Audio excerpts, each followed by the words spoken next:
Hi, my name is Ann Girl Carrots, and I know I look like death warmed up, but there's a purpose to this. I want you to see how I look post Lapband revision.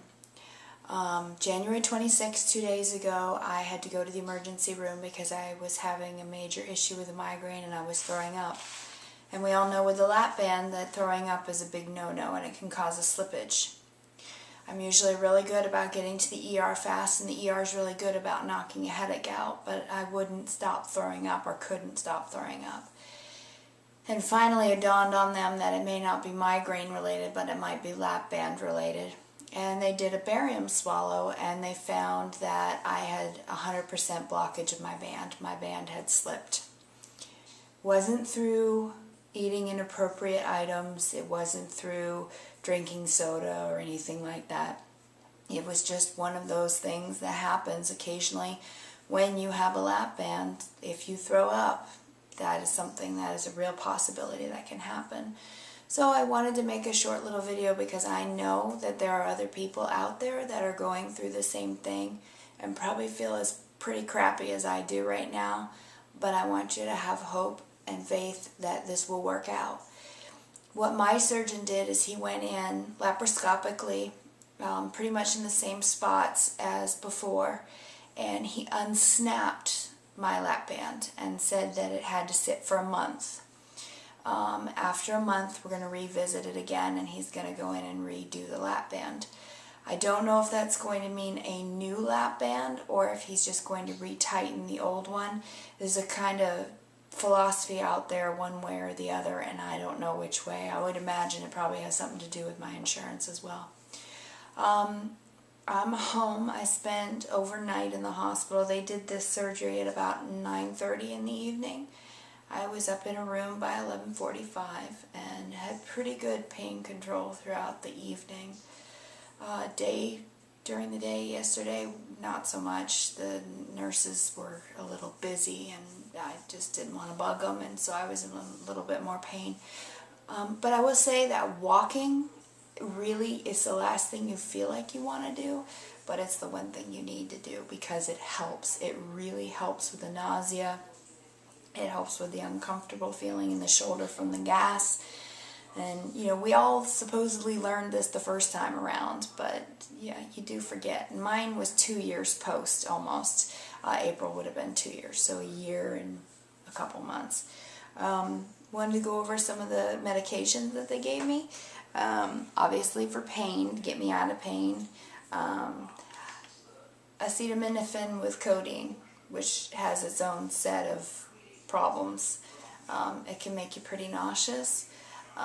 It gives you like a ringing in your ears too. Not the greatest stuff in the world, and honestly I've taken a teaspoon of it since I've been home for over 12 hours now, so they gave that to me. And if you are prescribed Tylenol with codeine, please, oh dear God, please buy some Colace. You're gonna need it. Just trust me on this. Start taking it one a day, every day that you take the Tylenol, because I promise you're gonna need it. Every Lapbander that I've talked to has needed it. So, they also gave me Compazine, which is for the nausea. Kind of makes you dizzy too, so I have been trying to stay away from it as much as I can, but again, it's as needed. My doctor is a very proactive kind of doctor, and he put me on Protonix. Protonix is a proton pump inhibitor, I think is what it's called, and that's to reduce the amount of acid in my stomach, so that if I do aspirate anything, I'm not burning anything, I guess, and to get everything to calm down, because everything is swollen. You can tell from my voice too, from the surgery. It tore up my throat, and I talk for a living, so yeah, that sucks. They also gave me Levaquin. I found out that I had a small infection in my lungs from aspirating, unfortunately. So they gave that to me as well. And then just on a daily basis anyway, you know, I have Ambien. I don't take it every day, but as needed. And when you're going through this, you know, it is something that you might want to consider, because sometimes it's just better to sleep when you're healing. So I have 4 incision marks this time. The original, I swore I had 5, but I can't really bend in half to look right because I'm swollen and I'm still really full of gas. I took the paper tape off because they told me I could. My doctor uses internal sutures, and then he uses like a surgical super glue, so I don't have to keep them covered. 2 of them I have because they're still a little weepy, but the other 2 I took off, and I'll show them to you, no problem with that. I don't know if you can see in this light, but this is where the original band incision was 2 years ago, and then this is where they went just the other night. And then this is the sore one. Oh, well, oh, I covered that one too. This is the sore one. But I've got one here, and then the 2-inch one here, and then you can see on the edge that the old incision. I don't know why he didn't go back to the old incision sites.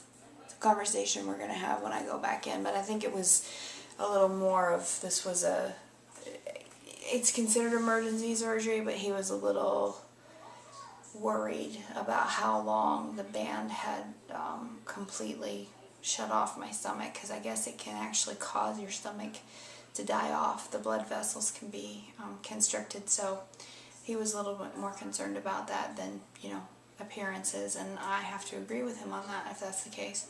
So I'll be asking him about that. But if you have to have the revision done, if you slip your band, don't panic. It's fixable. If they say they're going to take it out, that was the other thing he told me. He says you may end up waking up without a band. That was not a prospect that I was, you know, happy about, and I even told the surgical nurse, don't let him take it out. So he didn't, he listened. But if you do have to have it taken out, don't panic. It can be put back in, and it's worth it. Everybody's asking me, has it been worth going through what you're going through? It's absolutely worth it. I've lost over 85 pounds in the last 2 years. I haven't been a speed demon at losing weight, because my philosophy is that if I didn't gain it in a year, I'm not going to lose it in a year. And I'm doing it slow and steady. And sometimes I have months where I'm losing, you know, 10 or 15 pounds, and then there's some months when I lose 4 or 6. You know, it's a work in progress. So anyway, I thought I'd introduce myself looking all death warmed up. I promise next time I will do makeup and everything, but I wanted people to see what this really does take out of you and what you really are in for, because it is a journey, it is a challenge, but it's a good challenge, and it is worth your health in the end, because that's what it is about. It's not about looking good, it's not about necessarily feeling good in your clothes. It's about being healthy. At least for me it is.